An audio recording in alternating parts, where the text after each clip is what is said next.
Значи днешната тема е мястото на мама в семейството, обществото и вътре в себе си. Тази тема я избрахме, за да можем малко повече да дадем яснота как се е родила идеята за мястото на мама, какво ще правим и малко повече за самата мама, за която ще ни говори повече Поли.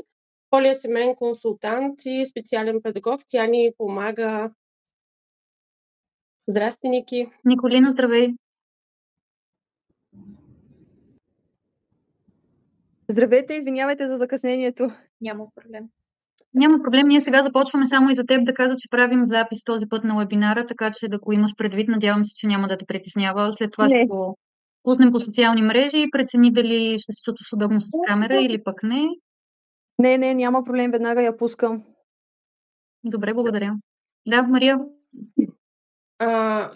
Поли, благодаря ти, че ни помагаш. Ти ни помагаш с разработването на тези вебинари, за които имаме обратна връзка, че са изключително полезни за нас, майките, но и за бащите, които са се включвали до сега. Това е първия вебинар, който пускаме онлайн за свободно гледане, но до сега имаме 5 или 6 вебинара. Да, мисля, че са около 5. Знам се точно, да. Да, не повече от 5. Който са се включвали доста хора. Днес сме в по-малък състав, защото избрахме почивен ден. И предполагам надявам се повечето родители на деца с специфични потребности да си почиват и да имат възможност да го направят и по-късно да изгледат този вебинар. Предавам щафетата към Поли да започнем. Да, благодаря, Мария. Аз не чувствам, че ви помагам или нещо такова, че участвам в цялата тая работа, защото и за мен е много важно да се говори за семействата, като цяло за семействата, малко повече за мама ще си говорим днес и това не е случайно. Знаем, че в общия случай, най-честия случай, майката е тази, която поема основно грижите за детето. Така че за това говорим за мама, но не изключваме и татковците. Разбира се, и те трябва да бъдат активни. Има и семейства, в които пък бащата е основния грижащ се, нали, не ги изключваме. Просто най-честия случай това е майката. И защо всъщност избрахме тази тема, освен че отварянето на мястото на мама е съвсем скоро и аз много се вълнувам за това. Също решихме да разширим темата, не само вие да представите мястото и какво ще има там, ами да си поговорим защо всъщност е важно да говорим за майката, защо се прави това пространство, изначално каква е причината да фокусираме вниманието върху майката. По-скоро малко да разширим мирогледа. Обичайно, когато детенцето има някакви специални потребности, постави се диагнозата или пък още в момента, в който родителите имат някакви съмнения, че нещо с развитието не е по стандарт, така да се каже, фокусът е много силно насочен към диагнозата и съответно към това какво трябва да бъде направено от тук нататък във връзка с състоянието на детето. Терапиите за деца стават все повече, информацията става все повече, което е чудесно и не чак толкова, защото пък ви залива твърде много информация, според мен понякога. Но много малко се говори за преживяванията на родителите в тези моменти и след това, защото не само моментът на диагностицирането е по-особен и така по-труден, трудностите продължават и след това. Родителството така или иначе е трудно, независимо какво е детенцето. Това е една много трудна роля, изпълнена с отговорности, но тя не изключва останалите роли на родителя и на майката. Ние, майките, продължаваме да бъдем, т.е. би трябвало да продължим да бъдем и професионалисти, и съпруги, и домакини, и приятелки, каквото там искаме да бъдем. Но когато фокусът е толкова силно насочен към детенцето, много често всичко това остава някъде на заден план. Всъщност това, което ние искаме да направим с тези вебинари, с мястото на мама, с всички дейности, които и вие правите и аз правя, е малко така да разширим фокуса не само върху детето, ами и върху родителите, партньорските отношения, майката и нейните желания. Да поговорим за това.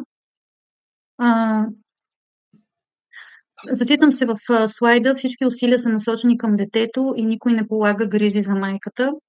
За съжаление, нямаме в нашата държава много голяма грижа към майката, независимо дали е майка на дете с специални потребности или не.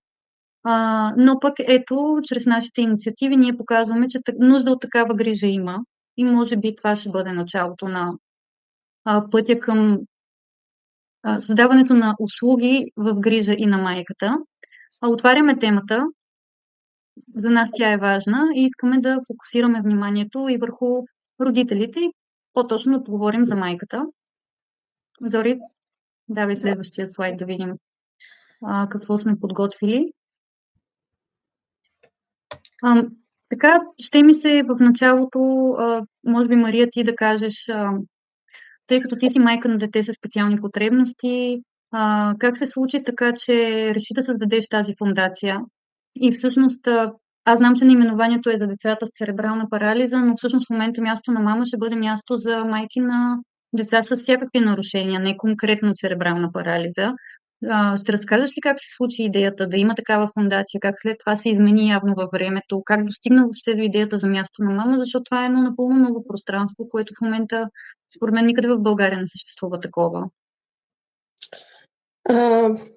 Самия разговор, който проведохме преди да започнем с вебинара, ме накара така да си помисля как и аз съм променила нещата от една идея, в последствие друга. Може би всичко това, което казваш за фокуса, се отнася и за мен. Аз съм преминала като всички останали родители през всичките етапи, през всичко, през което преминават и те. В началото фокуса ми е било детето. Фокусирала съм се върху детето. Моето дете е с детска церебрална парализа. Спомням си, че търсех група, с която да се идентифицирам. Група, която да ми помага да обсъждаме заедно физическите нужди. Нуждите от неща, които да подпомагат двигателното развитие на моето дете, тъй като той е двигателно засегнат. И намирах само общности, които са за дечица с аутизъм, с синдром на Даун, с епилепсия, обединения от родители, които нямаха понятие от ортези, от инвалидни колички, от вертикализатори. Общо взето нямаше с кого да си споделям тези ми тързания, които имах, свързани с детето ми. Затова реших да създам тази фондация за децата с церебрална парализа, за да може да се събереме група от родители, с които да може да общуваме и да разменяме информация, свързана само единствено с децата. В последствие обаче, точно това, което казваш, фокусът ми започна да се поразширява. Аз започнах да имам нужда да общувам с други родители, за да може не само на деца с церебрална парализа, защото осъзнах, че нещата, през които преминаваме ние като родители, не са различни. Всеки един родител преминава през същите неща. Дали е родител на дете с двигателно увреждане, с интелектуално или с някакъв генетичен нерядък синдром, всичките сме в един кюб, както се казва. И от там нататък вече се насочих към някаква възможност за създаване на общност по-голяма от повече родители. Мястото на мама, избрахме това име заедно с другите момичета, с които сме в фондацията, защото решихме, че е хубаво да има място, на което мама да се почувства малко по-специална. Но както ти каза, всичките неща, дейности, които искаме да се състоят в това помещение, са свързани с цялото семейство. Не само с мама, и с тате, братята, сестрите, лели, чичовци, баби, дядовци, добре дошли са. Хубаво е да спомена, че както и е написано на слайда, не само майки на деца със специални нужди, ами и специалисти и самишленици ще са част от това място. Okay. Мисля, че да, поизчерпах. Ако нещо пропускам, питайте ме. Аз си мисля и във връзка с този слайд, който Зори смени е това. Ти хубаво разказа за това как мирогледът в един момент се е разширил и как си имала нужда да общуваш с други родители, които имат деца с церебрална парализа. Но на мен ми е интересно как всъщност се случи тази промяна на фокуса и как при теб не е бил толкова засилен фокуса върху детето, защото ето очакванията към мама обикновено имаме предвид обществените очаквания, които се обосновават от народопсихологията ни, културата, вярванията, които ние имаме. Обичайно вярването в нашето общество, може би и не само, е, че когато се роди едно бебе, то придава смисъл на живота. Аз тук съм малко разколебана и не би го казала толкова категорично, защото аз мятам, че това е още един смисъл. И не бива да бъде единствения смисъл и новия смисъл, който само единствено това ни определя като хора. Нали? Аз вече съм майка, това е моят смисъл в живота. Да, то нека да бъде нещо важно, нещо значимо, нещо, което може да ме промени, да ме направи по-добър човек. Но според мен всяка майка може да има и други смисли. И всъщност се чудя при теб как се случи така, че ти не се фокусира толкова много, някак си успя да използваш тази потребност да общуваш с други родители, така че да доразвиеш идеята до това, че аз не намирам подкрепа, но мога да я създам. Може би в моя случай ми е помогнала професията, която аз преди да забременея и да рода, съм работила като социален работник и това ми е било работата, да подкрепям други хора. Всъщност отдръпнах се от тази професия заради ниското заплащане, няма какво да го крия. И започнах нещо съвсем различно, в различна посока да се развивам, докато не се роди сина ми. Може би, когато започнахме, има една болница в София, Света София се казва, в Красна поляна, или така известната между нас родителите, болницата на доцент Чавдаров. Там, когато децата са на рехабилитация или на някаква процедура, ние родителите седим отвън и ги чакаме. Така се създаваше една съвсем естествена общност от родители, една група от хора, които сме с общи интереси, общи теми на разговор и започнахме да си говорим. Може би тогава, чувайки отстрани, че фокусът на родителя е само детето, когато те започнаха да споделят как мъжа или жената се чувства пренапрегнат, защото еди какво си, защото аз нямам време за това, за онова. И през тези общувания с другите хора, най-вероятно аз достигнах до извода, че това нещо не искам да се случи в моето семейство. И започнах да мисля как аз бих могла да превентирам появата на някакви такива неща при нас. Може би това е било така преломния момент, в който аз съм започнала да мисля как да измествам малко по малко фокуса към мене и към цялото семейство. Това беше и периода, в който повечето хора, които ме познават отпреди, знаят, че аз винаги съм била с дълга коса, вързана на опашка. Никога не съм ходила с някакви прически, гримове и така нататък. Докато тогава изпитах необходимост да направя някаква промяна, даже и във външния ми вид. Може би психологически има някаква... Ти може да кажеш дали има някакво обяснение, но това аз от моята перспектива си мисля, че може би е довело до тази промяна. Сякаш влизаш в един напълно нов свят, който трябва и да изглеждаш по-различно, да си напълно нов човек. Всъщност аз съм чувала от много родители, с които съм работила и в групите индивидуално, които така ми разказват, че в началото, при диагностицирането, по никакъв начин не са искали да принадлежат към групата родители на деца с специални потребности. И тези разговори, за които ти казваш там в клиниката на Чавдаров, може би някакси в последствие се включвате, като че ли в началото повечето родители стоят настрани, сякаш аз съм тук за малко, не ми е точно тук мястото, но идва един момент, в който всъщност виждаш, че тези родители не са толкова по-различни и можеш да говориш с тях на всякакви теми и започваш да опознаваш този. Това е един нов свят. Ние имахме даже в един от вебинарите, мисля, че още първия беше, едно много хубаво клипче, че ще пътувам там за къде беше. Пътувам за една държава, пък попадам изведнъж в друга и трябва да я опозная. И това дава спокойствие. Го има в нашия YouTube профил. Да, много е хубаво това видео.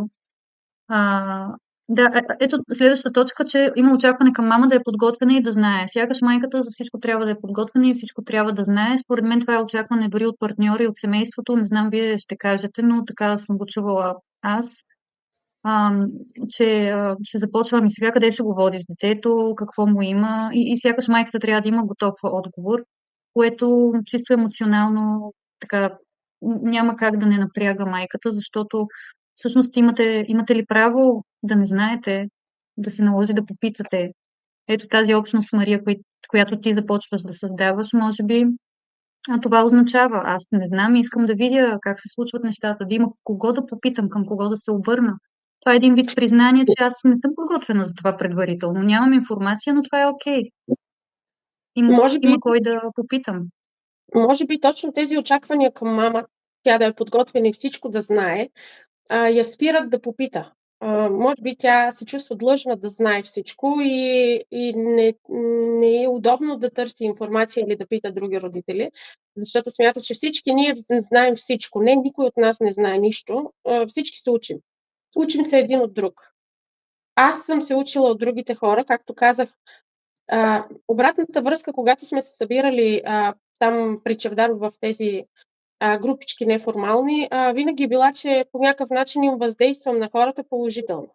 Дали с самата идея, че ги изслушвам или че им давам някаква обратна връзка или че им валидирам чувствата, тях ги облегчавало. Но пък ето тази група помогна на мен аз да се съхраня. Някак си нещата са взаимни. Може би аз знам нещо по-различно, споделям го, пък те ми дават нещо пък друго, което те даже не са наясно. Може би някои хора за първи път ще го чуят, че те са ми дали 90%, аз може да съм им дала 50%. Нещо като магия. Да, нещо като магия. Ето тази магия искам да се случва, да си я имаме. Не да си я търсиме по клиниките, а да имаме едно местенце, в което да дойдем, да си я потърсим, да си я получим. Точно така. Аз това смятам, че мястото на мама и въобще грижата за родителите дори трябва малко да предшества избора на услуги за детето и така насочването към това какво трябва родителя да прави с детето, или ако не предшества, то да вървят наистина паралелно. Защото когато родителя, и то най-вече майката, свали тревожността от себе си и знае, че има подкрепа, дори да стои в тая тревожност, но да знае, че има къде да отиде, че има услуга и за нея и подкрепа, всъщност майката тогава ще бъде много по-спокойна и съответно много по-уверено би правила избора и на услугите за своето дете. И много по-адекватно би търсила услуги и ще знае към кого да се обърне. И това в началото, лутането, хаоса, объркването, отричането, тези реакции, за които ние много пъти сме говорили, те са естествени, минава се, всички родители минават през тях по един или друг начин, някои за по-кратко, други за по-дълго. Но всичко това ще се случва много по-бързо и много по-бързо всъщност ще се насочите в посоката, в която трябва да вървите. Затова мисля, че грижата за родителите не само е важна, ми трябва и малко да предшества останалото. Класно с теб. Това да продължи да бъде майката едно очакване на фона на това, че тя трябва да знае всичко, трябва да е подготвена за всичко, трябва да се е фокусирала върху детето, тя трябва да продължи и да бъде такава, каквато е била. Сякаш има и едно такова очакване.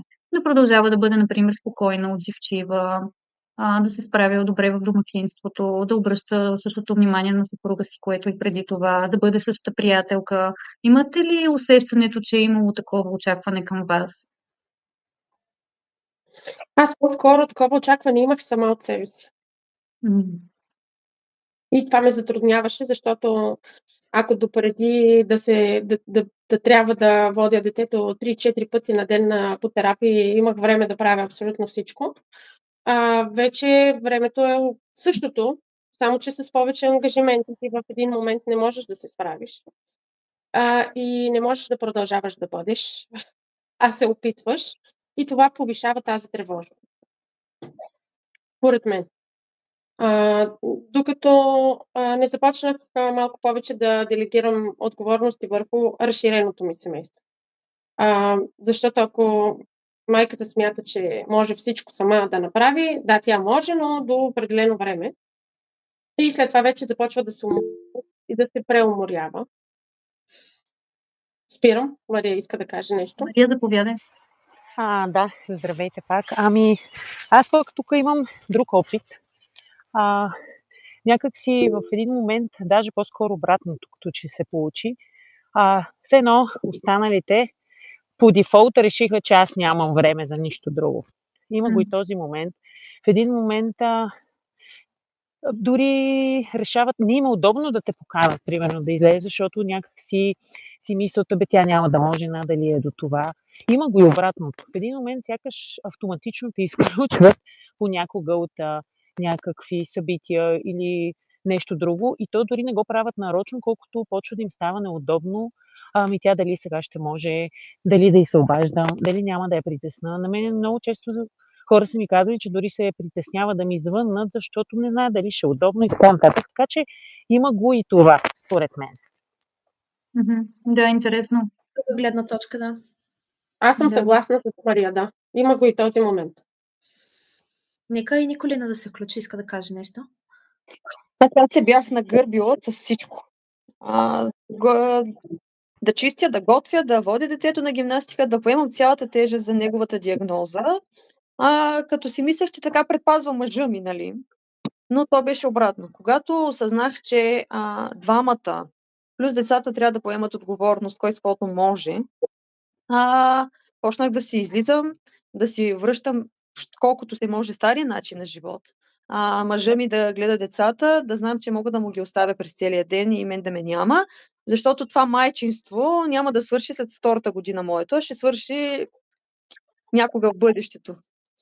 И така се чувствам по-облегчена, по-добре и откривам грешката, че е била до някъде моя, защото аз исках да нося целият товар, но в един момент рухнах и казах стоп. Всъщност това е тук последната ни точка, да се жертва. Има едно такова очакване към майката, че трябва да жертва своите желания, хобита, това да се забавлява за сметка на семейството, на отглеждането на детето, за сметка на домакинската работа. Има го като че ли това очакване. И тя, Мария, по-рано каза, това очакване беше от мен, ама то не е ли малко и насъдено отвън от обществото ни? Нагласата като че ли към майката, към жената все още е такава. Да. Въпреки че жените вече работим наравно с мъжете, все още го има това очакване, че жената трябва да е у дома. Има го, да, съгласна съм. Точно, може би това ми пречеше да прехвърля някои от нещата към мъжа ми. Да речеме, как той ще простира. Нали, аз трябва да си нагласа така нещата, че да пусна пералнята, да имам време тази пералня да изпере, да имам време да простра и тогава вече да правя нещо друго, да излизам на терапия или... И то се получаваше така, че лягам в 2-3 часа през нощта, ставам в 6-7, за да може да имам време за всички тези неща, иначе нямаше как. Докато през цялото време той казваше, добре, остави, аз ще пусна тази пералня, ще простра, нали? Ама как ти ще пускаш пералня, ще простираш, нали? Един вид беше, не знам, може би това, което казваш, така сме възпитавани, че това е, нали, онази женската работа, която не бива да се предава на някой мъж в семейството. Но сега, който когато има време го прави и нещата вървят. Няма мъжка, няма женска работа, няма децата са мои, а не са твои, нали? Всеки поема това, което може в момент, в който може. Това все още е едно такова валидно мислене у нас. Все още на много места, даже по-малките населени места, това си е абсолютно така. Това е мисленето, че жената е у дома, мъжът е на работа. Обръщам внимание, че до момента не говорим толкова за семейство, в което има дете с специални потребности. Говорим за неща, които са общо валидни за майката. Това е въобще за мисленето за жената. Ето всичко това, за което говорихме до момента, е тази невидимата работа. Жената върши толкова много неща непрестанно, но коша за пране утре отново е пълен. Нали, аз съм пуснала днес пералня, но той утре отново е пълен. Чиниите отново ги има, играчките отново са разхвърлени, но пък емоционалният товар, той расте. И всъщност, доколко ще бъде товар, много зависи от подкрепата от партньора. И фокусът тук трябва да бъде взаимоотношенията между партньорите. Когато те са добри, когато екипът е силен, той може да премине през всяка трудност. А диагностицирането на детето и грижата за дете с допълнителни нужди, защото едно дете има нужда от много грижи, пък когато има и някакво нарушение, тези грижи са още повече. Тогава е много важно отношенията между партньорите да бъдат добри. И всъщност това е нещо, върху което също е добре да се фокусираме.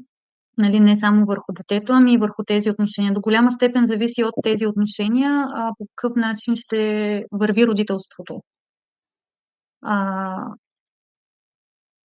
Тоест, когато има липса на подкрепа или някакво такова усещане, че отговорността не е споделена, задълженията не са споделени, има натоварване малко повече при един, отколкото при другия, е добре наистина да се обърне внимание на тези отношения, да се отдели време и така ресурс в двойката, да си обърне внимание на това, да не се оставя.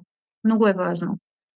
Защото повечето семейства, когато има и детенце, което изисква допълнителни грижи, са толкова силно фокусирани, че някакси партньорските отношения остават на заден фон. А пък ако те са добри, нещата вървят много по-лесно. Как се отразява грижата за детето с различни нужди на отношенията с другите деца? Много важна тема, ние сме говорили за братята и сестрите. Тук пак очакването е към мама, че мама знае как да бъде майка на дете с специални потребности, едновременно това на дете с типично развитие, когато има повече от едно дете, разбира се, говорим за тези семейства. Това е една много трудна роля, отново. Този баланс не е никак лесен. Отново отговорността е в майката най-често да информира и разширеното семейство и за състоянието на детето и след това какво се случва. Тук сте само майки. Ако искате, може да споделите дали това е и вашето усещане във вашите семейства и така приятелски кръгове. Как е било или как е в момента? Чувствате ли тази отговорност, че е върху вас?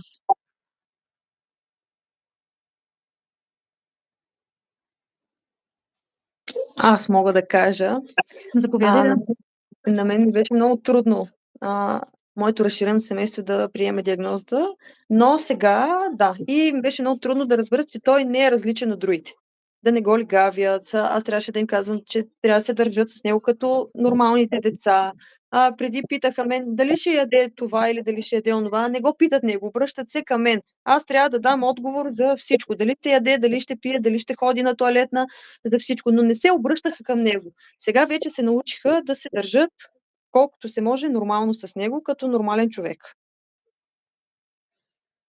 Тоест, ето виждате колко е сложна ролята на майката. От една страна, вашите лични преживявания за това, че имате някаква трудност в родителството, че нещо с детенцето не е както трябва да бъде.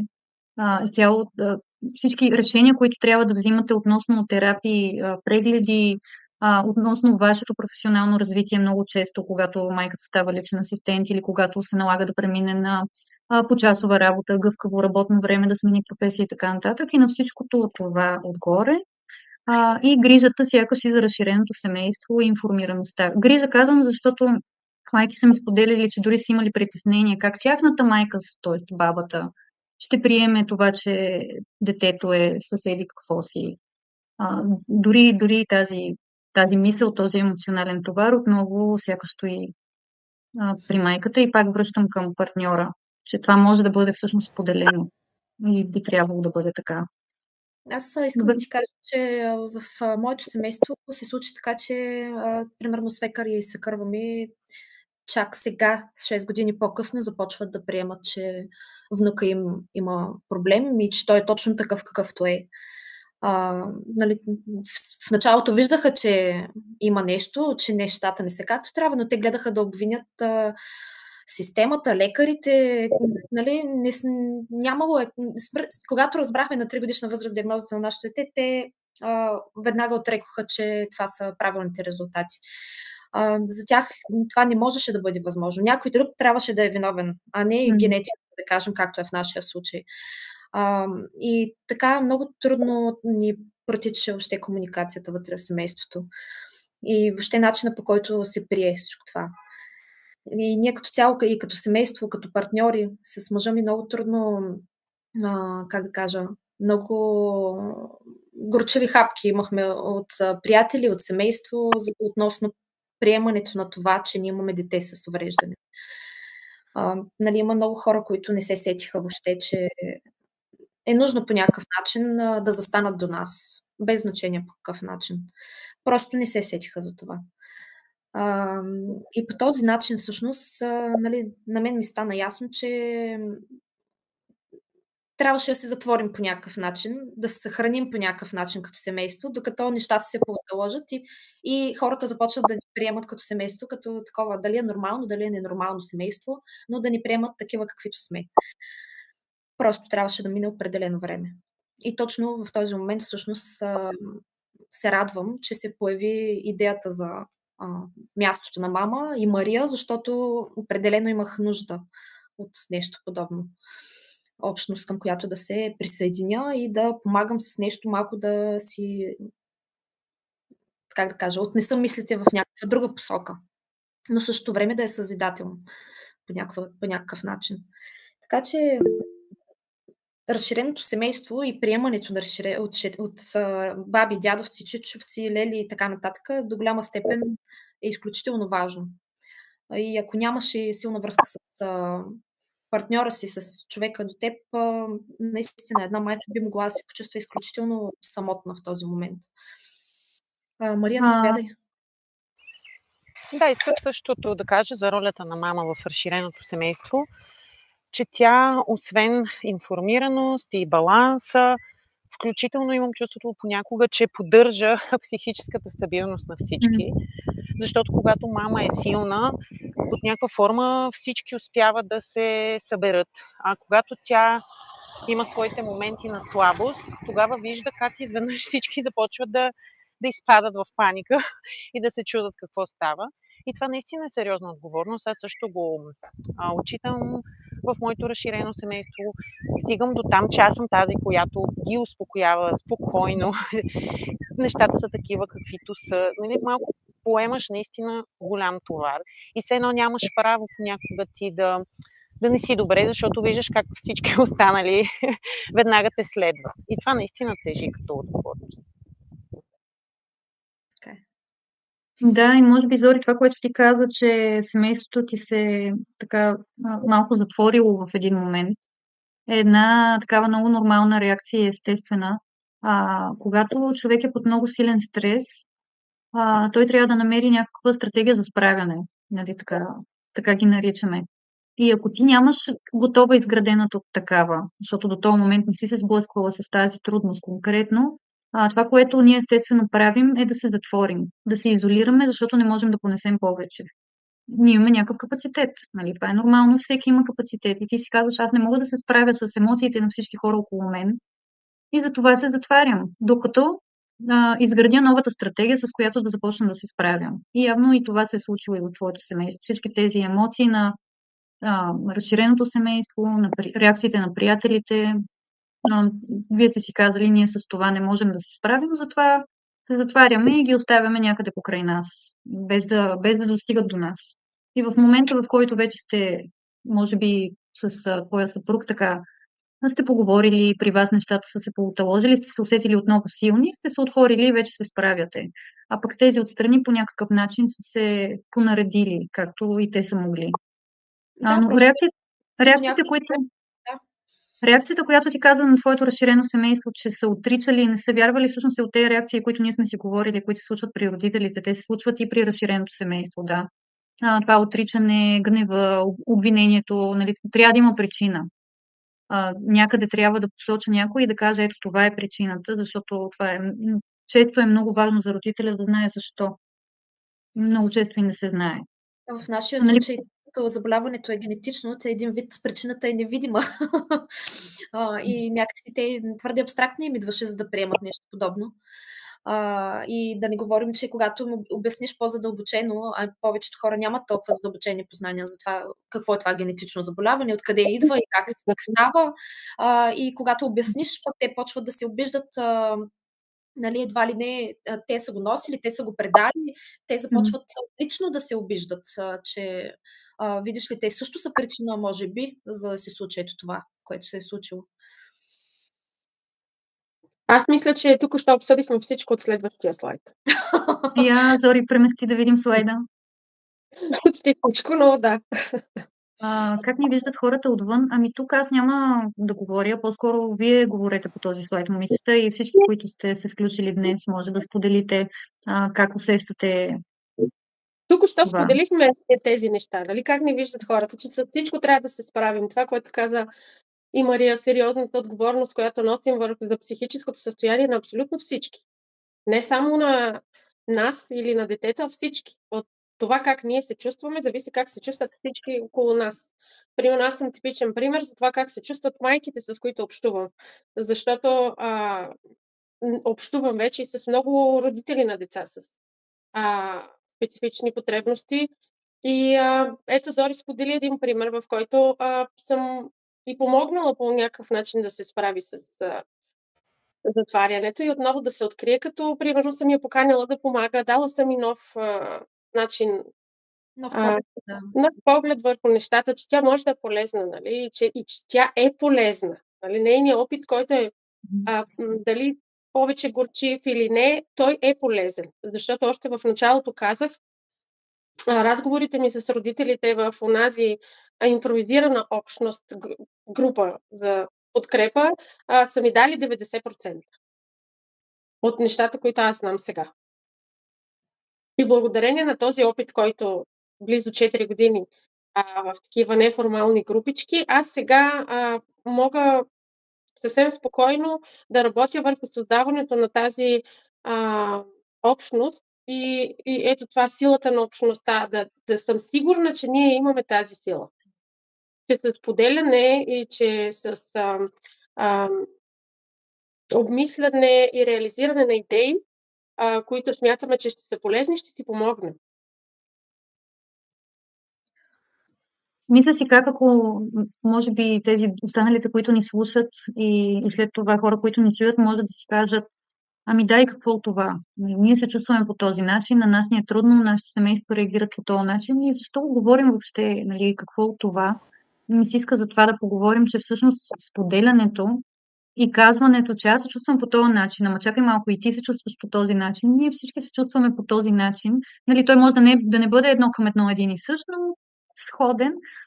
Всъщност е много полезно, защото се получава едно нормализиране.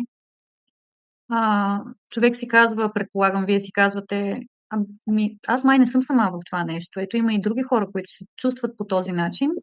Аз мога да бъда част от това малко общество и да видим как да си помогнем взаимно. Всъщност това, което се случва чрез вашата фондация, това, което ще се случва в мястото на мама и всъщност то вече се случва и през нашите вебинари на онлайн групата, която вие имате в социалните мрежи. Така че дори самото споделяне на това, че на мен ми е трудно, е много. И изолацията става всъщност изчезва. Защото аз вече не съм изолиран случай, не съм само аз. Има много други хора като мен и аз вече принадлежа към една общност, не съм сам. И ето тук изчезва ли азът зад грижата. Аз смятам, че да, има такъв период за родителите. Може би точно и в тази изолация пък се случва някакво търсене обратно на аза. Кажете и вие как. Моите наблюдения са, че азът по-скоро се променя много силно. Той изчезва в момент, Поля. Идентифицираш с детето, нали? Точно това си говорихме в предварителния разговор, че всъщност ние започваме в даден момент да се идентифицираме само с детето си. И това е наистина така. Но е хубаво да има един момент, в който да почнем да се търсим и да се намираме. Да имаш отправната точка. Николина много добре сподели, че даже разговорите с други хора на нашите деца стават пак чрез нас. Ние сме един вид... Детето може да говори, може да общува, нали, интелектуално да е в норма, но отново ти си човека, който отговаря изцяло за него. То гладно ли е? Ще яде ли шоколад? Ще яде ли еди какво си? Топло ли му е? Иска ли да му сложа... Даже децата в училище ме питат, той иска ли да играем на еди какво си? Нали? Пък те могат да го питат директно, но ти се превръщаш в някакъв адвокат на... Някакъв проводник между тях и него. И в един момент разговорите преминават само за детето. Някой нещо те пита за него, ти отговаряш само за него и общо взето никой не те пита ти какво правиш, какви са интересите ти, хоби имаш ли, беше ли някъде да се забавляваш, излиза ли с приятелите. Някакси тези лични разговори, които преди сме си ги имали, почва да се въртат върху детето, как е напредвали, как е терапията, дава ли резултат, то кога ще се оправи и някакви такива неща, които пак се въртат около детето. Николина, заповядай. Съгласна съм с това с Мария и също така много пъти сме се замислили, че ние ставаме майката на Калуян, майката на Самуил. Нямаме имена. Тотално изчезва. Ние сме майката на еди кое си дете и как отговаряме за него, дали може да говори, дали не може. И дори забелязвам, че и моето дете така е свикнало, защото когато го питат: здравей, къде си ходил? И той се обръща на мен и пита: аз къде съм ходил? Да, той знае къде е ходил. Да. Аз къде съм ходил? Аз какво съм ял?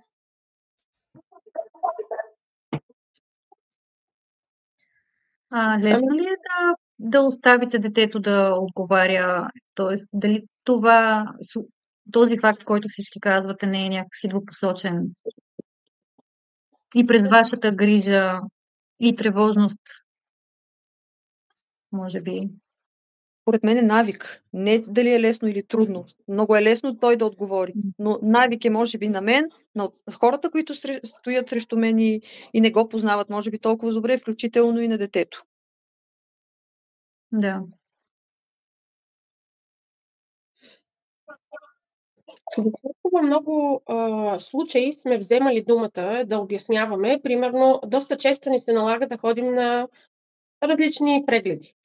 Дали е невролози, ортопеди, нали, каквото и да е.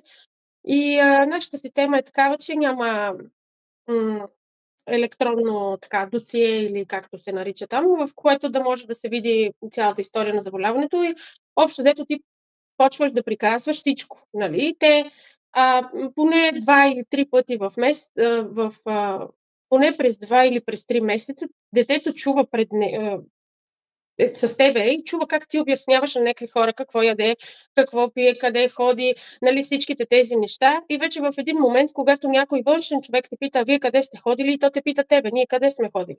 Да. Може би пак това... е да се върнем към предположението, че мама знае всичко. Да. Въпросите трябва да бъдат към мама, защото тя знае и тя трябва да отговори. И мамо, къде съм ходил? Не, че детето не знае, но очаква отговор от мама. Може би това е. Може би детето си е част от обществото, очакванията на обществото са си мама да знае. Сега аз би да дам една малко по-различна гледна точка, защото моето дете, например, не може да отговори само. Аз наистина трябва да бъда неговия глас. И заради това, може би, хората отсреща не разбират наистина. Когато видят дете в количка, те няма как да знаят то в какво състояние, дали е състояние да отговори наистина, дали е ментално съхранено или не, но пък не пречи да опитат, нали, по нормалния начин, така както биха се обърнали към едно нормално дете. И когато видят, че не се получава, тогава вече мама да се включи и да отговори. Да обясни и да каже. Нали, мисля, че това е нормалното стечение на обстоятелствата, нали, защото не всяка майка има дете, което е ментално съхранено или пък да може да говори и така нататък. Но точно това е всъщност богатството на тази наша общност, защото тук сме събрани хора, майки и въобще родители, които имаме различни деца с различни затруднения и бихме могли да дадем различните гледни точки. Съгласна съм и аз, да. Аз съм ви споделяла, на мене ми се случи същото. Аз срещнах човек в количка, който видимо, нали, как да прецениш дали интелектуално съхранен или говори или не говорили. И мислех да го подмина. Пречеше ми просто на пътя и да заобиколя. Но реших, че няма да го направя, защото аз се боря за обратното. И го заговорих и му казах: ще може ли да мръднете, за да мина, че, нали, ми пречите на пътя? И човека беше супер изненадан, че му говори. И даже ме попита: на мен ли говорите? И аз викам: на вас няма друг тук в количка. И той: по принцип хората не ми говорят. И аз за това, нали, се изненадах. И викам: нали, приемете, че има и други хора. Но то пак е... хората се притесняват. Не знам, като че ли в България обществото няма толкова смелост да подходи по този начин. Може би се притесняват пък ние как ще реагираме като родители. И пък няма да скочим да ги набием, нали така? Няма, да, но странно е някакси, нали? Ние, да, искаме те да се държат съвсем нормално, но пък те са притеснени, защото виждат, че има нещо, което те нямат информация и не разбират и не са и длъжни да го знаят. Аз много пъти ми се случва, когато съм с моето дете и видя дечица, които го заглеждат, да ги запознавам, да казвам: искате ли да се запознаете? Искате ли той да ви покаже колко бързо вози с количката? И вече ще получава някакъв разговор, нали? Отпускам обстановката, така да се каже. Правя първата крачка към тях. И после се получават добре нещата. Но като че ли може би ние трябва да направим първата крачка. Така съвсем нормално. Да. Да ги отпуснем. Ами да им покажем, че не, няма да ги ядеме, може да си общуваме съвсем спокойно, няма проблеми да ме питат защо детето е в количка, обяснявам. Обикновено малките деца имат такива въпроси. Той защо е в количка, като не е бебе? И те питат просто защото са любопитни, защото това е възрастта им, на която получават отговори за живота и за всичко, което се случва около нас. И ако ние задоволим това любопитство, те ще пораснат в толерантни и отговорни млади хора. И вече тези хора няма да задават въпроси: а той защо? И със сигурност ще дойдат и ще заговорят детето след няколко години. Детето, човека, младежа. Да, и може би тогава цялата отговорност върху мама така ще намалее малко, защото и самото дете ще бъде по-добре разбрано от околните. Те вече ще имат тази информация. Да, не е тайна, че това все още си е тема табу и не говорим много за хората с увреждания. Не ги виждаме много в обществения живот и това също си оказва влияние, според мен. Да. Като каза тема табу, ето грижата за себе си може би е една от тези теми. Да. Тук има сложен знак за равенство с грижа за всички. Зори, ти си правила този слайд. Моето разбиране за това е, че когато майката се грижи за себе си, всъщност цялото семейство е добре. По-рано Мария Ботева каза, когато майката, не си спомням точните й думи, но така го разбрах, че когато мама е добре, всички са добре. Когато нещо с мама не е наред, всичко наоколо рухва сякаш. Така е, мама задава посоката. Дори това си имала предвид. Да, имах предвид това, че винаги мама задава посоката и точно заради това всъщност насочихме това пространство да е именно за мама. Защото обикновено майките остават с децата и цялата тежест и отговорност на това да го отгледат и да е добре, остава тяхна. И както и за всичко останало вкъщи. Така че, когато мама се погрижи за себе си, тя е в добро разположение на духа, така да кажем, има баланс, чувства се добре, тогава успява да положи нужните, необходимите грижи и за останалите в семейството. Така че заради това е този знак за равенство. Защото тогава, когато мама е добре, тогава всички най-вероятно са добре. Това съвсем не знам дали съзнателно или не, но следващата ти точка е за вината. Мисля, че се свързва по някакъв начин грижата за себе си с вината. Разпознаването на вината и да я превърнем в състрадание. Това, което и по-рано казах, ние всички имаме капацитет и е напълно окей да си го признаем и да кажем: аз не мога да поема повече от това. Затова ще се изолирам, докато изработя метод, начин, който да работи добре за мен и да мога да се справям и с това, което сега ми е в повече, но мога да го променя, да се развия по някакъв начин. Всъщност как работим с вината и може би тази работа с вината върви паралелно с грижата за себе си. Предполагам, че разпознавайки вината, ние вече сме по пътя на грижата. Или малко преди това трябва да поработим с нея. Как смятате? По някакъв начин Зори ти си свързала вината в този слайд с грижата за себе си. Точно по тази причина, защото това е един от етапите, през който преминава майката, когато разбере, че има дете с увреждане, когато разбере, че има проблем. И ако тя успее и е достатъчно добре свързана с самата себе си, успее да разпознае тази вина и да си изгради някакъв механизъм да се справи с нея, тогава евентуално ще разбере как да я преобразува в нещо по-съзидателно. Заради това съм го сложила тук и заради това е следващото, след грижата за себе си. И всъщност, преработвайки тази вина, стигаме до извода, че грижата за мен е грижа за всички. Тоест, аз не трябва да се чувствам виновна за това, че ще отида в мястото на мама да изпия едно кафе с приятелките ми там, а няма да стоя 24 часа вкъщи до детето си, защото отивайки да изпия едно кафе, ще се разтоваря, ще се чувствам по-добре и ще бъда много по-полезна в моето семейство, ще бъда много по-спокойна. Да, времето отделено за себе си реално не е нещо, заради което трябва да се чувстваш зле. Аз смятам, че все още има доста родители, които се чувстват зле, когато отделят време за себе си. Затова и... Да, благодаря ти, Зори.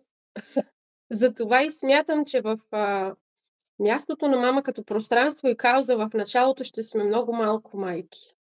Много малко родители като цяло, защото ето, отговор на неосъзнатите нужди на майката.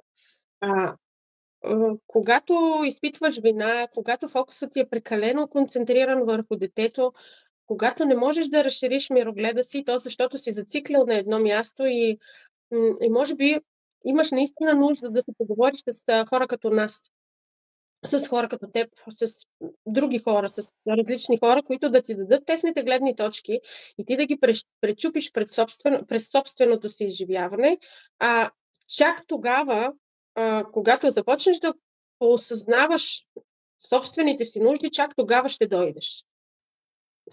И аз го очаквам това нещо, защото това е процес, през който трябва да се премине. Това не можеш да се обадиш на една майка и да й кажеш, хайде осъзнай се, и тя да каже, добре, от утре вече съм осъзната. Няма как да стане. Но пък смятам, че с вебинарите, с нещата, които споделяме и ще споделяме, защото предстоят доста интересни неща, които ще правим в самото пространство, което сме подготвили като за начало. Смятам, че нещата ще се случат и все повече хора ще започнат да идват и да търсят себе си, да искат да се върнат към аза, да си върнат аза, да продължават да са любящи съпруги, любящи майки, да се грижат, да се борят за собствените си деца, без значение дали са или без специфични потребности, но и да са личности, да не губят идентитет си. Това е моята кауза и моята мечта за това пространство. Аз също, ние сме си говорили с вас. Смятам, че в началото ще бъде много трудно да се разработи това място. Дано да не сме прави, Мария, дано пък веднага да дойдат много родители, но най-вероятно ще бъде трудно. Но пък си мисля, че това е едно много добро начало и ще дойде един момент, в който грижата за родителя и собствената му осъзнатост, че е хубаво да отделя това време за себе си, ще бъде наравно с търсенето на услуги за децата. И тогава, когато търся логопед за детето си, ще търся място и за мен и това ще бъде напълно естествено.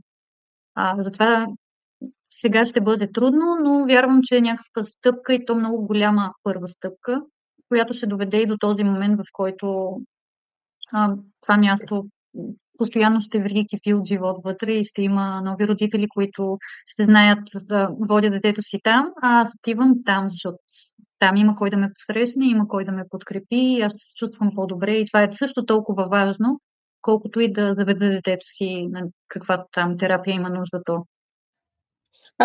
Едно от нещата, които ще правим в мястото на мама е точно тези консултации, които ще са, защото в опита ми показва, че има някакви неща, които ние не хващаме. Няма как да ги хванем, за да може да потърсим съответния специалист.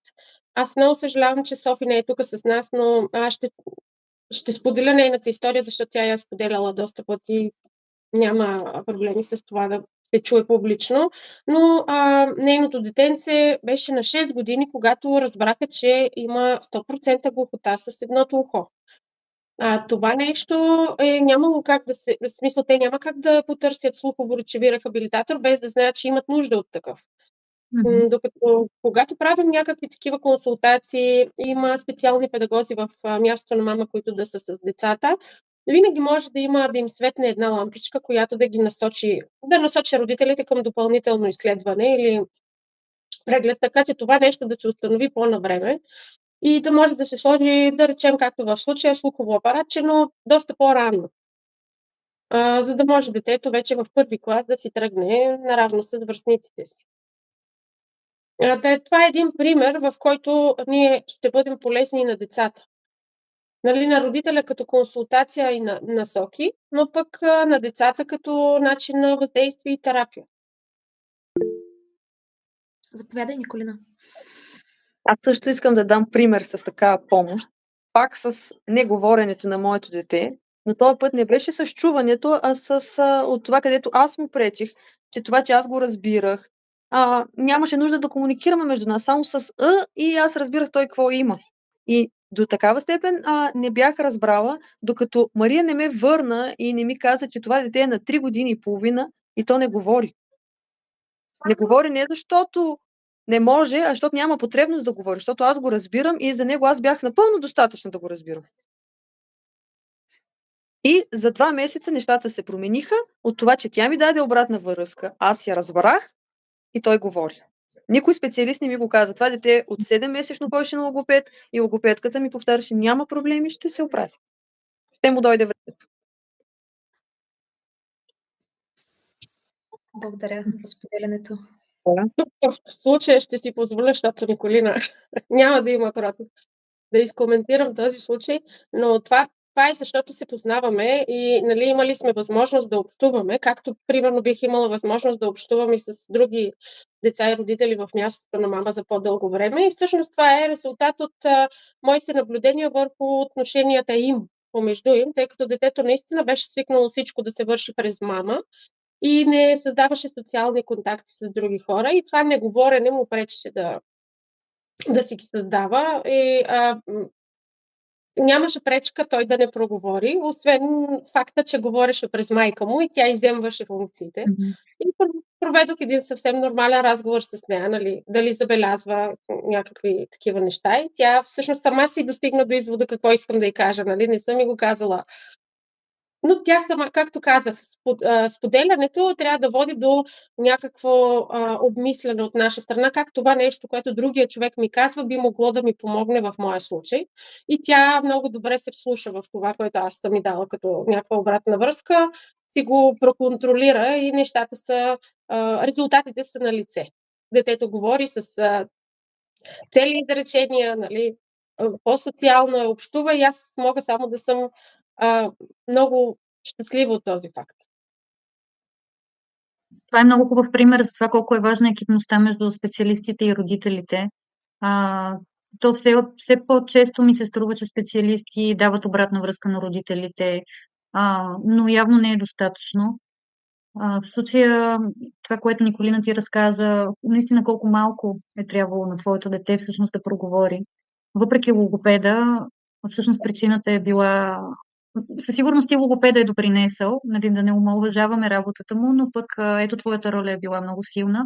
И според мен тук този разговор с Мария, който си имала, е бил много така, изиграл много сериозна роля, за това може би ти да бъдеш и по-уверена като майка, защото ето ти си разбрала може би какъв е проблема в проговарянето на своето дете, взела си необходимите мерки и нещата са се случили. И тук си мисля, че активността на родителя и твоята лична увереност в това, че аз мога да се справя, ето аз съм активна в това какво се случва с детето ми. Отговорността не е изцяло на логопеда и останалите специалисти. Всъщност и вие, родителите, имате една много сериозна, даже тя си е наравно с специалистите и малко повече по някой път роля. По-значима. Да, но аз го приемах като нещо нормално, докато някой отсреща не ти каже: чакай, ти това го приемаш за нормално, но то не е. Аз го приемам, дори не се бях замисля, че той не прави изречения, или аз го приемах за нормално. И когато ти кажат така, и ти се замислиш, че не е така. Да, ето как едни неформални срещи до какво могат да доведат. Да. Понякога и твърде малко е времето, което делят самите терапевти. Те имат само 1 час или 45 минути с децата, за да преценят твърде много неща. Да, но този аз общувам с него 12 часа, а логопеда общува с него 1 час. Аз като го разбирам през тези 12 часа, той няма потребност да говори. Той и аз скачам и му давам каквото иска. Той въобще не правише никакви нищо друго, само На мама толкова е достатъчно. Сори, ако искаш да продължим с презентацията, какво имаме нататък? Исках да започнем точно от този слайд натам. Какво всъщност ще представлява мястото на мама това е вследствие на една анкета, която проведохме. Това наше, как кажа, този инсайт, който достигнахме в този слайд, е следствие на една анкета, която проведохме още в началото, когато решихме, че ще действаме в посока на да сътворяваме мястото. И какво е то? Това е в отговор на... Това са част от отговорите на майките, как си представят такова място. Някои от тях дори не можеха да си представят такова място. Такива бяха отговорите, че не могат да си представят такова място, но други бяха отговорили това, че е топло, спокойно пространство, където можеш да разговаряш, да получиш подкрепа, да се презаредиш така, да се вдъхновиш, т.е. да е лично и конкретно за тях, без да има фокус върху детето. Сега ще премина на следващия слайд. В анкетата се включиха около 91 майки, 91 майки, като зачитайки резултатите, 69% казват, че им липсва социален живот. Това всъщност и вече го изговорихме на няколко пъти в самия разговор в началото, че защо се получава така? Защото майката, когато разбере, че има дете с проблем, тя се затваря и започва да мисли само за детето, само за неговата диагноза и за това по какъв начин да му бъде полезна. Оттам тя забравя въобще за това, че майка, че дори родител на още едно дете в някои от случаите. И просто прекъсва прекъсва досегашния социален живот. Спира да се обажда на своите приятелки или пък дори и те спират да й се обаждат, защото, както Мария каза по-рано, просто се притесняват да я натоварят с още нещо. Така че 69%, което не е малък процент от майките, споделят, че им липсва социален живот. 79% не успяват да отделят време за личностното си развитие. Ние пък се питаме, те въобще мислят ли за такова развитие? В смисъл за своето развитие? Или по-скоро мислят винаги за развитието на детето, което не е в норма. Въобще не остава време на майката да се замисли тя какво иска, какви са нейните желания, какви са нейните нужди и това, че всъщност тя също има някакви надежди, мечти и би искала да се развива. Стига да има кой да й помогне в отглеждането на детето и да не се налага изцяло тя да мисли за това. 76% не намират време за спорт, изкуства и разтоварващи дейности. Аз смятам, че пък и не само това време е от изключителна важност. Времето за спорт и за разтоварващи дейности, които те вадят от мисълта за ситуацията, в която си. Това са дейности, които намалят стреса на майката и те са от изключителна важност, за да може майката да намери този баланс в себе си и за да може да е от помощ на цялото си семейство, не само на детето си с увреждане. Но тези проценти реално са притеснителни. 76% не намират време за себе си. Сори, може ли само, извинявай, че ще прекъсна, тук ми е важно нещо да допълня към това ненамиране на време. Сякаш ако 24 часа майката е фокусирана в грижата за своето дете, усещането е, че ще бъде по-полезна. Дори когато детето, да кажем, спи, майката започва да чете някаква литература, с която да се подкрепи в грижата или да разбере по-добре състоянието на своето дете. И оттам идва и ненамирането на време. Нали, дори някой да може да гледа детето ми или да остане с него, докато то спи, за да не натоварвам с грижа. Аз в този момент пък ще чета отново нещо за състоянието на детето, за да мога да съм по-полезна. Обаче това, което се случва, е едно претоварване и задръстване на съзнанието с толкова много информация, че човек не може да я асимилира и не може да я използва. Затова е толкова важно да имаш, например, 2 часа, 2 пъти седмично, които да отделяш за спорт, изкуство или каквото на теб ти се иска, каквото теб те разтоварва. И всъщност тези 2 часа няма да бъдат загуба на време, а напротив. Ще бъдеш с по-изчистено съзнание, по-спокойна, за да можеш да възприемеш тази нова информация, която ти пак ще си прочетеш в някакъв момент. Но сякаш постоянно майката е на педала и не трябва да губи време.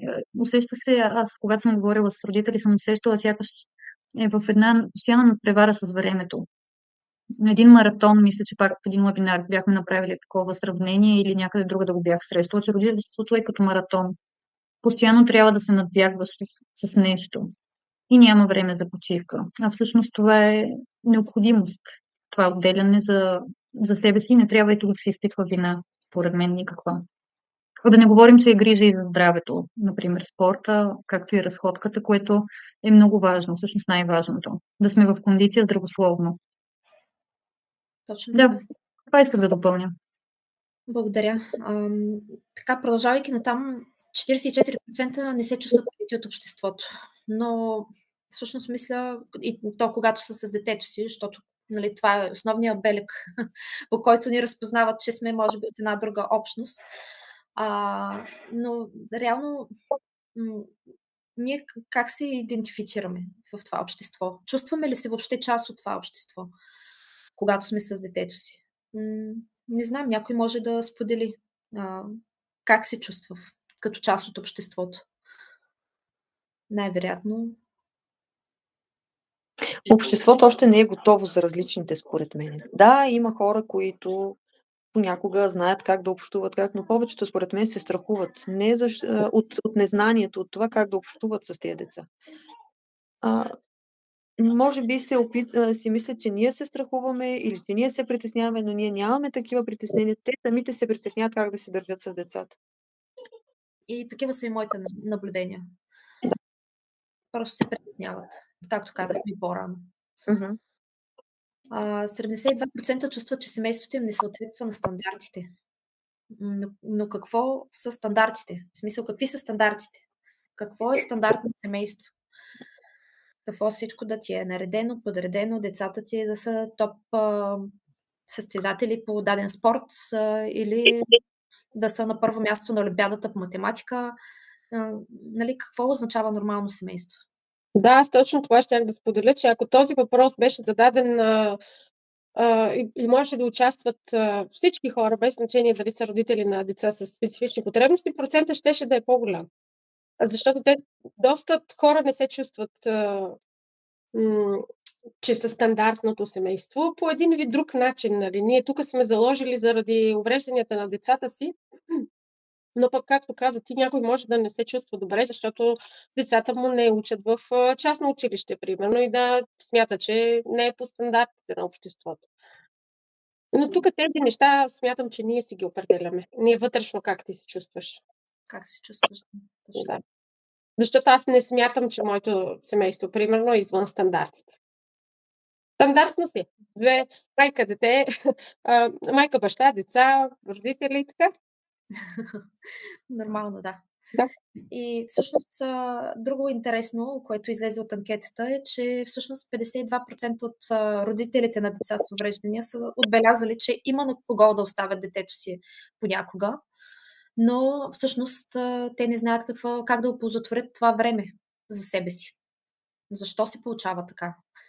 Това се питаме ние. Защото им липсва мотивация да го направят, защото им липсва чувство за принадлежност към определена група в обществото или пък заради това, че са забравили, че какви личности са те, че са се изгубили по някакъв начин, защото през цялото време мислят само за това как да помогнат на детето си.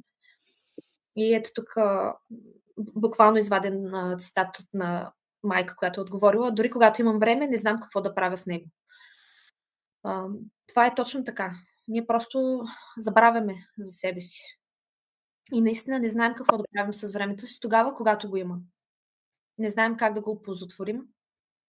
И дали за нещо съзидателно, дали за нещо за себе си или в полза на обществото. Но реално така се получава. И така малко по малко ставаме, как съм заглавила слайда, невидими майки. Просто спираме да мислим за себе си. Аз се включвам само тук и към един призив към тези майки, които дори когато имат време, не знаят какво да правят с него. Добре дошли са при нас. Ние ще го затворим в положителна насока. Така че да се свързват с нас без проблем. Аз тук си мисля сега в момента, ми хрумна, че ако грижата за себе си е нещо много естествено, всъщност в това време, в което майката не се налага да се грижи за детето си, има на кого да го остави, веднага ще знае какво да прави с това време, защото съзнанието й ще бъде свободно от всякакви предразсъдъци. Че аз ако отида да изпия кафе или ако отида по магазините или на фризьор или каквото и да е там, нали, това е някакъв вид нещо лошо или ще е за сметка на нещо.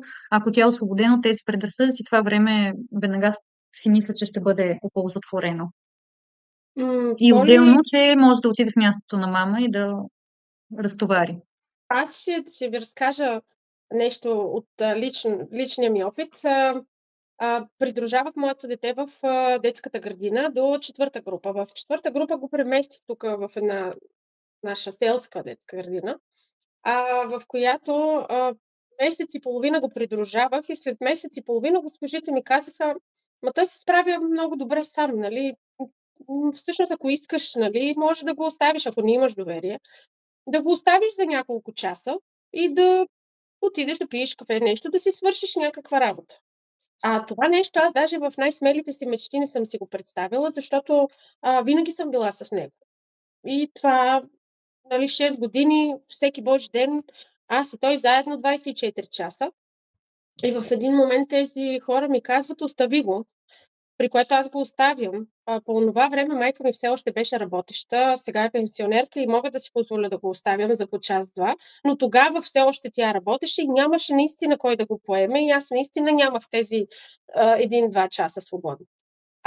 Оставих го в градината, излязох и не знаех накъде да потегля.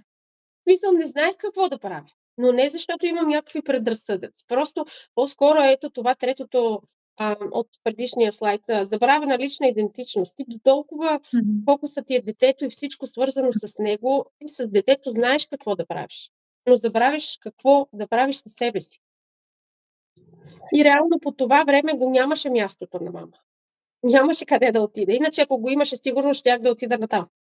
Но по това време го нямаше и аз наистина не знаех какво да правя. Но сега вече като го има, всъщност ще имаш възможност честичко да отиваш там и да си мислиш за това какво искаш да правиш ти. И при една такава свободна минута, която неочаквано някой ти дава, защото тогава е било за тебе и неочаквано, не си имала време да планираш, но и дори и така неочаквано, може би веднага ще ти хрумне. Ще отида до библиотеката да си избера нова книга, например. Или нещо друго. Или, примерно, да се видя с други майки, да изпия едно кафе на спокойствие, защото от това, което си спомням от анкетата, голяма част от отговорите какво очаквате от едно такова място, беше да изпия едно кафе на спокойствие. Което, нали, е доста по-късно за това как ние не сме спокойни, когато трябва да се грижим за някого, за нас, за семейство, за дете с увреждане, няма значение, но не сме спокойни. Може би има и едно такова очакване, или то сигурно от тези, които сами давате на себе си, че във всяка една минута аз трябва да мисля какво да подобря, например в терапиите, в ежедневието, нещо свързано с детето. И всъщност, когато неочаквано ви се даде свободно време, пак не го оползотворявате за себе си, защото трябва да мисля в тази посока, във връзка с детето. Има ли нещо такова, Мария? Как мислиш? Сега аз не мога да съм типичния пример за повечето хора, защото малко или много минала съм доста обучения за личностно развитие и малко мнението ми е по-различно в момента, но може би има нещо такова. Ако някой друг... Постоянно трябва времето да бъде използвано ефективно и това да седна да пия кафе просто е загуба на време. Аз сега като сядам да пия кафе и имам свободна 1, 2, 3, 5 минути, чета книги. Аз много обичам да чета книги, но не книги свързани с развитието на детето ми. Чета книги, които искам да прочета просто. Харесва ми някаква книга, искам да я прочета и си оползотворявам времето, като чета книги, да речем. Или участвам в доста такива академии, така да ги нарека, за личностно развитие. Интересни са ми такива неща. Чета и такава литература, която е за личностно развитие, за развитие на не само на детето, на тинейджърството, защото пък другото ми дете влиза в тинейджърството, аз трябва да съм и там подготвена, нали, ето тези очаквания, че майката трябва да знае всичко, да може всичко. Но пък чета неща, и които нямат нищо общо с живота, семейството. Понякога ми се четат романтични някакви неща, които са за любов, за красиви неща. Различно. Ето тук много хубав слайд за това, че майката може да бъде и всичко това. Освен майка, жена, човек, нали, да има чисто човешките емоции, желания, потребности, може да бъде творец, може да има мечти. Исках само да кажа, че анкетата беше всъщност направена по повод факта, че трябваше да валидираме дали майките имат нагласата за такова място и дали усещат нуждата от такова място. И това, че се включиха 91 майки в нашата анкета и отговориха на въпросите, всъщност ни даде доста позитивен отговор на въпроса. Дали да стартираме въобще в тази посока. Така че смятам, че има необходимост. Има необходимост от положителен отговор от анкетата, има необходимост от такова място и то тепърва ще се развива точно заради това, защото жената, тя трябва да успява да намира различните азове в себе си, на жената, на човека, на твореца, на мечтателя, просто за да може да продължи да се грижи не само за себе си, но и за цялото си семейство.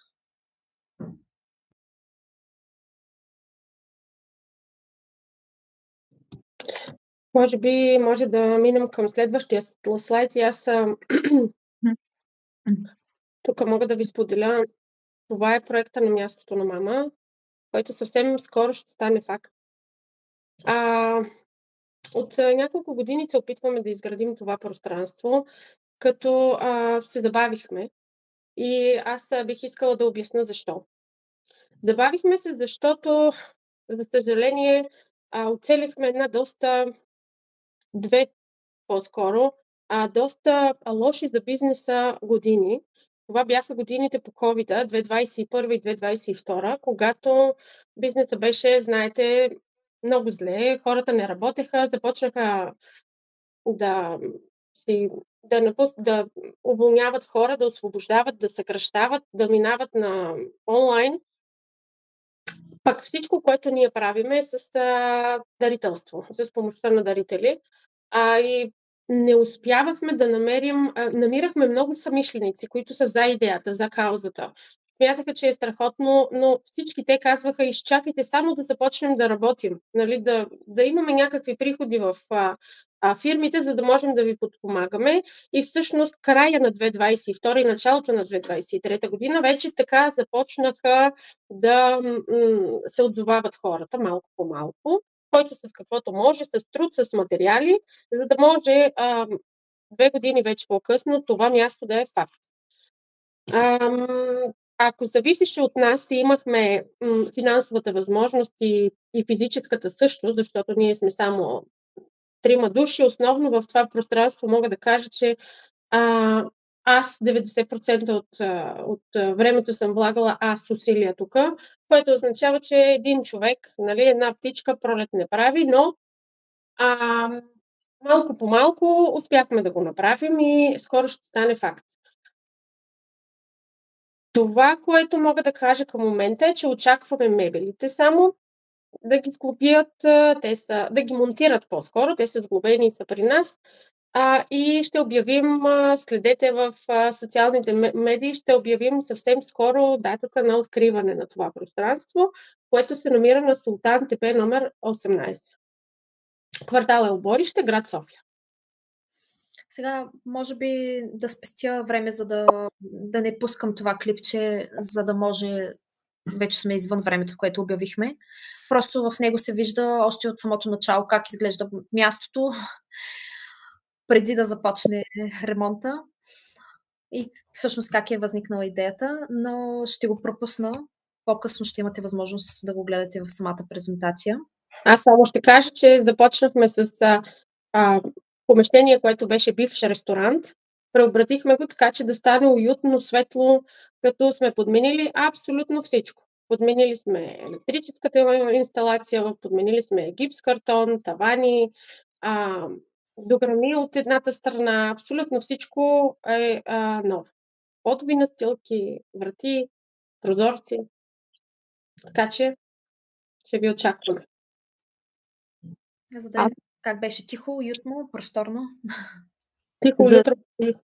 Да питам за тези, които няма да имат възможност да идват постоянно в мястото на мама, тези семинари ще си продължат ли онлайн? Ще си продължат. Добре. Благодаря. Освен семинарите, ще има и други нови неща, за които съвсем скоро ще разберете. Добре. Благодаря. И това всъщност е нашата мисия. Чрез мястото на мама да информираме, да подкрепяме родителите и психологически, и морално, за да създадем една силна общност и да променяме нагласи. Аз само искам нещо да допълня във връзка с това, което Николина попита. Разбира се, за хората, които не са от София, нормално ще бъде трудно да пътуват и да ходят до място на мама, или които са в далечен квартал, или по някакви други поводи. Но ако все пак всъщност логистиката не е толкова сложна, е добре да си дадете това време за пътуване до мястото и да отидете там, защото онлайн вебинарите са хубави, но вие пак сте в домовете си. Пак си представям, че го има това напрежение, ако детенцето е в другата стая. Нали, хубаво е да имате едно място, където знаете, че никой не ме закача, това е моето време, това е моето място, аз съм там и изцяло мога да се отдам на това, за което съм отишла. Дали ще бъде семинар, дали ще бъде някакво арт занимание, например, защото ще има и такива. Дали ще бъде да седна с една книга, която ще си чета там в някое уютно кътче, защото знам, че предвиждате да има и такова. Така че е хубаво да се възползвате от физическото място. Да, ето и какво ето всъщност какво ще има. Да. Ще има физическото, в самото физическо пространство ще има зала за родители, ще има отделно и зала за деца. Това е в случаите, когато родителите няма къде да оставят децата си. Предвиждаме, когато има определени събития, да има възможност те да бъдат в съседна зала, за да може родителите да се отдадат на самото събитие, за което са дошли. Също самото пространство ще бъде офис и предвижда да има малка кухня и градина към него. Онлайн активите на мястото на мама и на фондацията са социалните мрежи, където винаги може да следите какви са нашите активности. Онлайн събития, вебинари, които организираме и за които пак ви информираме чрез социалните мрежи, уебсайтовете на фондацията и на мястото на мама и YouTube канал, който отскоро се опитваме да развиваме, в който имаме и една друга инициатива – четене с кауза, четения на книжки, които правим от известно време, на тематика, която е свързана с деца с увреждания и се опитваме по този начин да информираме и здравите деца, че има такива деца и че не трябва да се страхуват от тях. И какво ще се случва всъщност в мястото на мама, какво може да очаквате да се случва там, освен да дойдете за разговор, за кафе и просто така да си постоите или да почетете. Ще се организират арт-терапии, групи за взаимопомощ и обучения в бъдеще. Все още не сме пристъпили към тази крачка, но плануваме. Ще получите психологическа подкрепа, ще има такива курсове за йога или някакъв друг лек спорт, който може да се практикува там. Друг вид семинари, консултации с някакви специалисти, които естествено ние ще се допитваме до вас, от какво имате нужда да чуете и видите. Ще се организират базари, изложби, кулинарни следобеди, всичко това плануваме, като винаги ще очакваме обратна връзка от вас, да чуем от какво имате нужда. Ако имате нужда в момента да изкоментирате нещо, да споделите или пък да попитате за нещо, което ви интересува или ви е интересно във връзка с мястото, давам свободно време, за да ви чуем. Ако нямате въпроси, искам да отправя една покана към вас, точно за това, за което говорих, че винаги всъщност ние ще бъдем отворени да чуем от какво имате нужда и да правим в мястото неща, от които имате нужда. Защото, както казахме, не искаме да се отворяваме заедно. Не е мястото на Мария, не е мястото на Зорница, а е вашето място. И искаме да го чувствате такова. Всеки от вас да допринася с нещо и да се чувства да се чувства личност там, да се чувства сякаш принадлежи там. Тоест, дори ако някоя майка, например, рисува, може да се обади на теб или на Мария и да каже: имам идея за една работилничка или едно рисуване, мога ли да го направя при вас, да поканим други майки, бащи, деца, ако, например, съпругица иска да работи. Това имате предвид, нали? Да, разбира се. Пропуснах да кажа за събитията с братята и сестрите, които също са изключително важни. И искаме да обърнем внимание и на тях. Те са важна част от семейството и винаги трябва да при всяка удобна възможност да подкрепяме. Имахме и в анкетата въпрос относно това какъв процент от хората, които са отговорили, всъщност споделиха, че са 57% от отговорилите казаха, че имат още едно дете и че всъщност изпитват вина заради това, че не могат да му обърнат достатъчно внимание.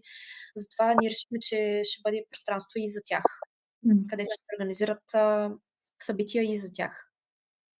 Добре е, когато има повече от едно дете в семейството и едното е с специални потребности и се води по терапии, всъщност и другото детенце да знае, че и то има своето време и пространство. И ето, например, мястото на мама може да бъде такова. Нали, брат ми или сестра ми ходи на ерготерапия, аз имам място на мама, където ще отида, например, на рисуване. И там ще има и други братчета и сестричета, пък с които децата могат да споделят своите преживявания. Нали, може би, когато са много мънички, не, но когато са вече малко по-големи, започват да осъзнават своите емоции и те ще имат съмишленици, с които да споделят своите преживявания за това какво е аз да имам брат-сестра, който е по-различен, защото това го има в тях. И не винаги могат да го споделят с родителя, но може би могат с някой връстник, който е в същата ситуация. Това е изключително важно и полезно и мисля, че не съм чувала дали има такова нещо у нас, дали се прави. Да, те ще формират една тяхна общност, малка общност, чрез която всъщност те самите също ще могат да се подкрепят, независимо дали го осъзнават или не, до каква степен. Те по-скоро не го осъзнават, но отново ще има някой, който е в тяхното състояние, което да валидира техните чувства. Защото децата не винаги се чувстват разбрани от нас и искат да споделят с другите. Примерно аз съм присъствала съвсем страничен наблюдател на разговор между дъщеря ми и други такива братчета и сестричета, на която си обсъждат, брат ми много ме дразни и от другата страна, и моя много ме дразни, ама нали, някакви такива съвсем нормални си разговори между тях си. Да. И така ли? Да, мама го защитава, примерно. И някакви такива неща, които виждат, и при вас, и твоята майка ли, нали? И чуват, че децата чуват, че не е само при тях така. Да, така няма да се чувстват самотни и изолирани. Да, и всъщност те виждат, че има и други семейства като моето, защото и те го преживяват това, че моя брат е различен, моето семейство е различен, ние не правим това, което правят другите семейства, защото понякога така се случва. Например, не пътуват някои семейства толкова, колкото съседското семейство. И всъщност те виждат, че не са изолиран случай, има и други такива семейства като моето. Точно така. Всички тези неща идват от нашия опит и всички тези неща са неща, които ние смятаме, че ако обърнем внимание върху тях и има как да въздействаме, ще подобрят състоянието на цялото семейство. И анкетата го показва, като резултати имам предвид, го показва, че горе-долу нещата, които първоначално сме си замислили като идеи, съвпадат с мнението на другите майки. И това е само началото. Както Зори каза, поканата е отворена. Споделянето на идеи ще го очакваме от абсолютно всеки, който има такава и иска да ни я каже, да сподели с нас, даже и да не е родител на дете с специфична потребност. Всъщност, момичета, аз сега малко импровизирано, не сме го с вас говорили, но ми хрумва, искам да ви попитам. Предвиждали ли сте някакви събития, в които да каните и родители на деца, които нямат специални потребности? Защото би било много подходящо място, което така да отвори обществото малко повече и тази връзка между вас да се случва, да не се чувствате като извън обществото. Благодаря ти, Поли, за този въпрос, защото щях да забравя да кажа, че всъщност ние така започваме. Няма да започнем с групи за взаимопомощ и така нататък. Започваме с общи срещи. Започваме с срещи, които са между нас, за да пием по едно кафе, да изядем по една сладка, която можем сами да си я направим, защото, както Зори каза, имаме си кухничка в мястото на мама, да поканим хората от квартала. Така че разбира се, че ще сме отворени и това ще бъде наша Ще имаме такива организирани срещи Да, и ще бъде. винаги ще бъдем отворени. Всеки, който минава покрай мястото на мама и се чуди, примерно, какво да прави в съботния преди обед и не види нас, че се забавляваме, нещо правиме, добре дошъл, може да влезне без никакъв проблем. И може да види, че вие не сте страшни по някакъв начин. Това, което сте ми разказвали на площадката, другите майки не смеят да ви заговорят, не знаят какво да ви кажат. Всъщност там ще е едно хубаво пространство, в което да се види, че може да говорят за всичко с вас, така както с останалите майки. По-различното тук ще бъде, че те знаят, че ние сме там, те могат да дойдат и идват с идеята да се запознаем. Ние знаем, че те идват с идеята да се запознаем и малко тази паника от срещата ни намалява. Нали? Те знаят, че идват, ние знаем, че те идват и нещата И би са трябвало да отворени. бъдат по-точно така, по-леко, по-лесно. Нали, няма да е някаква случайна среща, така съвсем случайно в парка и те са изненадани и не знаят как да реагират. Те знаят, че ние сме отворени за среща, те са подготвени за среща, нали? Така по-лесно би трябвало и според мен и ще се случват нещата. Добре. Това мисля, че беше важно да го кажем, защото ще споделим вебинара в социалните мрежи и може би ще достигне и до родители, които нямат деци с специални потребности. Е добре да знаят, че ето това място е отворено и за тях. И Абсолютно. ако имат и любопитство към семейства като вашите, спокойно могат да отидат и да попитат каквото им е интересно, каквото ги интересува. Точно така. Ами, ако някой има въпроси, може да ги зададе. Ако няма, предлагам да сложим точка на днешния вебинар, като оставила съм нашите контакти в социалните мрежи, където може да следите кога ще обявим датата за отварянето на мястото на мама и другите ни активности. И не ми остава нищо друго, освен да ви благодаря за участието и за това, че бяхте тук. Исках само да допълня нещо. Във връзка с въпроса на Николина и отговора на Поли, за ако имат възможност да посетят физическото пространство. За съжаление, то е само в София сега, но ние бихме искали да подпомогнем на всяка майка, която иска да направи нещо такова в нейния град, с всичко, което знаем. Ако има майки, които биха искали да направят някакво такова подобно място на мама или както и да се нарича в техния град, всичко, което знаем и всичко, което досега сме минали нашия опит, сме готови да го предадем без никакви проблеми. Това е много добро допълнение. Супер. Аз си представям, че в някакъв бъдещ момент във всеки град, даже във всеки квартал, защо не ще има едно такова място. Това ми е мечтата. Ако го видя, ще бъда много щастлива, защото смятам, че това е едно начало за връщането ни към обществото като личности. Точно така. Тук ще можем да се преоткрием, ако да речем, съм работила работа, която не ми позволява сега да се върна, тъй като съм 24 часа с детето, аз бих могла да се преквалифицирам. И това също ще го има като възможност в мястото на мама. Да направим всичко възможно да го има съвсем скоро. Аз мисля, че момичета в някакъв момент, може би след няколко месеца, ще има нужда от още един такъв по-конкретно вебинар за конкретните дейности, които ще има, когато имате яснота.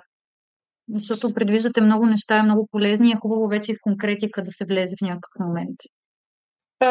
В момента всичко това е като идеи, които сме замислили като за начало. Когато започнем да ги реализираме, ние ще споделяме и конкретни, примерно не знам как ще го решим, нали, дали като обобщение или като снимки, видеа или нещо такова, но конкретно ще може да се види всичко, което правим. Не само като описание, а и визуално. Да, това е важно уточнение. Аз, честно казано, не исках да влагам в самата презентация, визуализация на отделните дейности, които залагаме да правим, защото реално още не сме ги осъществили в мястото, а искам да има реални снимки на това, което ще правим. Искам да го визуализираме заедно с участниците. Мисля, че така е редно. да си го представим заедно. Аз също мисля, че така е редно, още повече, че в самото начало всички ще даваме идеи и всички ще казваме дали работи или не работи, докато открием правилната посока, тъй като и ти, Поли, в самото начало каза, че това нещо го няма, не е правено. За съжаление, не намерихме и в чужбина някаква организация или някъде нещо, от което да вземем ноу-хау. И това ще си е абсолютно от нас за нас. Както ние решим да си го направим, така ще си го направим. Аз смятам, че когато сме така наречени експерти от опит, ще успеем да си направим пространството така, че да ни върши работа и да ни е полезно. Силно вярвам. Да, според нас Добре. Е изчерпателна енергия. И да, вярвам, че майката е едно кълбо от енергия, което когато се насочи в правилната посока, ще даде много големи резултати за нея самата, за цялото семейство и за обществото. Така че ще сме доста полезни. Дано. Добре, ами ако искате да благодарим пак за времето, което сте отделили за днешния вебинар. Благодарим. И аз благодаря на всички вас. Благодарим ти, Николина. Чао, И до следващия път. Чао на Чао. всички, хубав следобед.